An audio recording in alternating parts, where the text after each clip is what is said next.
¿Quieres saber realmente cómo funcionan los mercados financieros? Quédate porque te voy a enseñar lo que tienes que aprender para realmente entender qué está detrás del análisis técnico y de todos los mercados.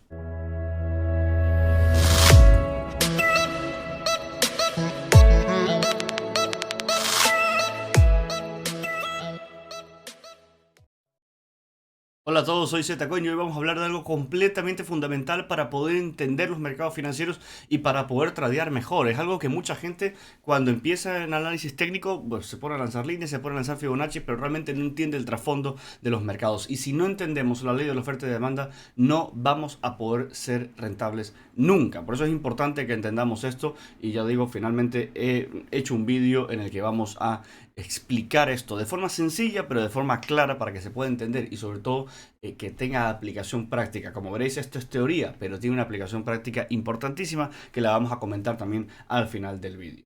Pues bien, ¿qué vamos a aprender aquí? Veamos, pues vamos a ver primero qué es la ley de la oferta y la demanda. Por supuesto, es una postulación más teórica. Luego veremos qué es la elasticidad precio de la demanda, que es un concepto también fundamental para poder entender cómo fluctúan los precios y cómo interactúa o cómo se comporta el consumidor respecto de los precios. Y por supuesto hablaremos de cómo utilizar todos estos conceptos para poder mejorar nuestro trading.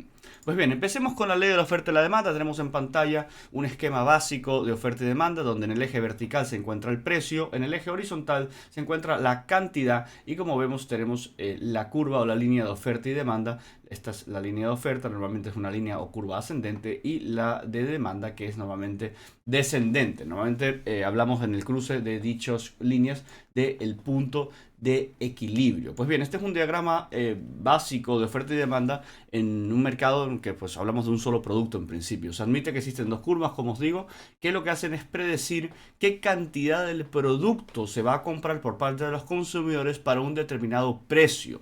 El punto de corte, como os digo, se llama punto de equilibrio o pues donde existe, digamos, una estabilidad estructural en esa oferta y en esa demanda. Bien, pues ¿qué implicaciones tiene este pequeño grafiquito que podéis guardarlo, podéis dejarlo, tenerlo en mente? ¿Qué implicaciones tiene la ley de la oferta y la demanda? Pues bien, algunas implicaciones importantes que quiero comentar, que ojo, tiene muchas, la ley de oferta y la demanda tiene muchas variantes, tiene muchos detractores también, pero vamos a ver algunos conceptos básicos que se deducen del gráfico que estábamos viendo. Son cuatro. Primero, si los precios suben, la demanda tiende a bajar. Cuando los precios incrementan, los consumidores tienen normalmente menos interés en comprar esos productos a esos precios más altos. Ahora bien, si los precios suben, la oferta tiende a subir. ¿Por qué tiende a subir? Porque a mayor precio del producto, pues los productores dicen, oye, vamos a tratar de vender más de este producto porque los precios suben, parece que esto va a ser una operativa más rentable.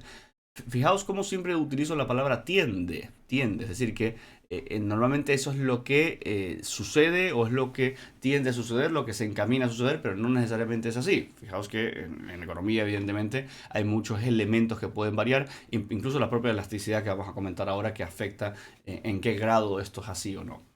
Si los precios bajan, por el contrario, los precios disminuyen, la demanda tiende a subir. Es decir, cuando las cosas están más baratas, la gente tiende a comprarlas más.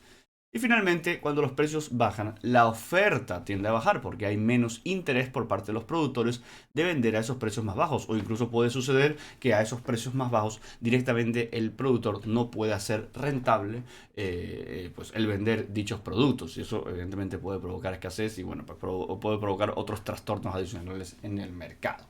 Bien, ¿qué es eso de la elasticidad de la demanda que estábamos comentando que también puede afectar esto, esto en el sentido de por qué tiende a subir o bajar menos los precios de las cosas? Bueno, pues la elasticidad de la demanda como tal es una medida utilizada en economía para mostrar el grado de respuesta de la cantidad de demanda de un bien o servicio a los cambios de precio.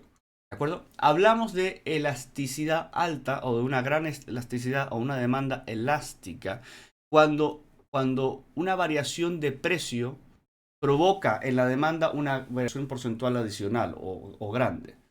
Y hablamos de poca elasticidad de la demanda cuando una variación de precio no provoca tanto efecto en la variación de la demanda. Pongamos un ejemplo. Si nosotros, por ejemplo, estamos hablando del arroz, ¿no? O del pan en países donde se consuma mucho arroz o países donde se consuma mucho pan. La variación del precio del arroz, la variación del precio del pan, no suele tener un gran efecto en la demanda. ¿Por qué? Porque el arroz pues, es un alimento fundamental para la subsistencia, sobre todo en los países donde se consume mucho, donde, por cultura, por tradición, porque eso es lo que se consume en ese país, se consume mucho.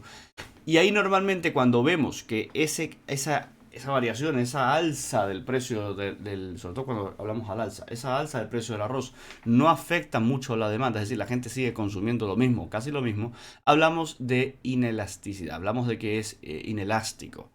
¿Por qué? Porque pues, existe poca respuesta del mercado a esos cambios de precio.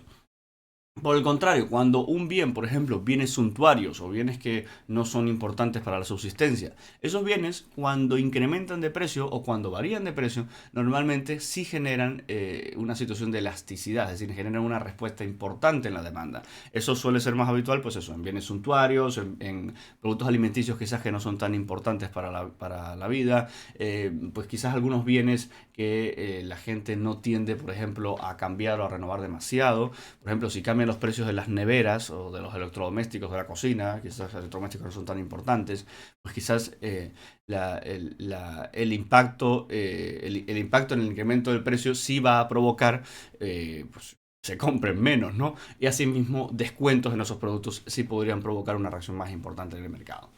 Bien, dichos todos esos conceptos básicos y teniendo claro todos estos conceptos, y si no ha quedado algo claro, podéis retroceder y mirarlo otra vez, o por supuesto hacer preguntas en la caja de comentarios o abajo en YouTube. Veamos cómo utilizar estos conocimientos para mejorar nuestro trading. ¿Qué importancia tiene todo esto en el trading? Bueno, pues lo primero y fundamental, gente, el mercado tiende a funcionar según estos conceptos siempre. El mercado, cuando tú ves el gráfico de Bitcoin, cuando tú ves el gráfico del Nasdaq, cuando ves el Forex, cuando ves cualquier gráfico, lo que estamos viendo detrás realmente es una pugna constante entre compradores y vendedores. Es decir, una pugna constante entre la oferta y la demanda y una aplicación perpetua de dichas leyes. Eso siempre está sucediendo en el fondo del gráfico. No podemos nunca analizar un gráfico sin tener en cuenta que eso está detrás. Bien, la segunda cosa que tenemos que tener en cuenta es entender cómo afecta la variación de la demanda en el precio. ¿De acuerdo? Fijaos, ¿por qué los precios suben en los mercados financieros? Ya pensemos en el gráfico de Bitcoin, por ejemplo. Pensemos en el gráfico del Nasdaq. ¿Por qué el precio del Bitcoin sube? Normalmente sube solo por dos razones, o por una combinación de estas dos razones. Cuando el precio de Bitcoin sube, normalmente lo que estamos teniendo es que incrementa la demanda sobre Bitcoin. Es decir, que está incrementando en el precio X el interés de compra de ese activo. O bien lo que está disminuyendo es la oferta. ¿Veis la pugna? Puede pasar una cosa, puede pasar la otra, o pueden pasar las dos simultáneamente. Pero para que el precio suba, tienen que darse cualquiera de estas tres opciones. Y fijaos, el precio solo sube por alguna de estas tres cuestiones. Incluso si metemos la manipulación de mercado de por medio, los precios de los mercados suben porque la demanda incrementa, porque la oferta disminuye o porque ambas cosas están ocurriendo. Fijaos, ¿por qué el precio de Bitcoin baja en cambio?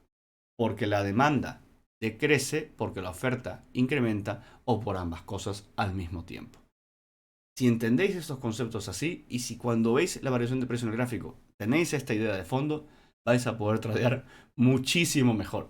Y a eso nos lleva el tercer punto. Recordar estos conceptos cuando apliquemos análisis técnico.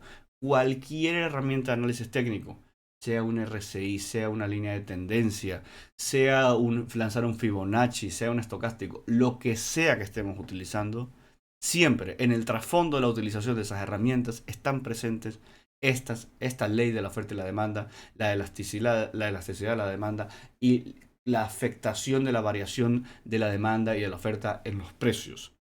Si a la hora de analizar tenemos en el fondo esa idea dándole vueltas a la cabeza, vais a ver que podremos entender muchísimo mejor lo que estamos haciendo y podremos entender muchísimo mejor cómo funcionan los precios. Hasta tal punto que cuando hablamos de zonas de resistencia, cuando hablamos de zonas de soporte, incluso en muchos casos yo prefiero utilizar los términos zona de oferta y zona de demanda, porque es realmente lo que es. Cuando tenemos, por ejemplo, una resistencia, lo que normalmente tenemos en una zona de resistencia es un desinterés por seguir comprando el activo en ese punto, es decir, un decrecimiento de la demanda o un incremento importante por las ganas de vender ese activo, es decir, una zona de oferta. En los soportes es lo contrario, ¿de acuerdo? En los soportes normalmente, que son precios más bajos, lo que tenemos es zonas de demanda, es zonas donde a ese precio muchos consumidores se animan a comprar y menos se animan a vender. Fijaos, esa pugna está constante en todo, está constantemente presente en todos los gráficos, en todas las situaciones y ya digo, al utilizar cualquier herramienta de análisis técnico.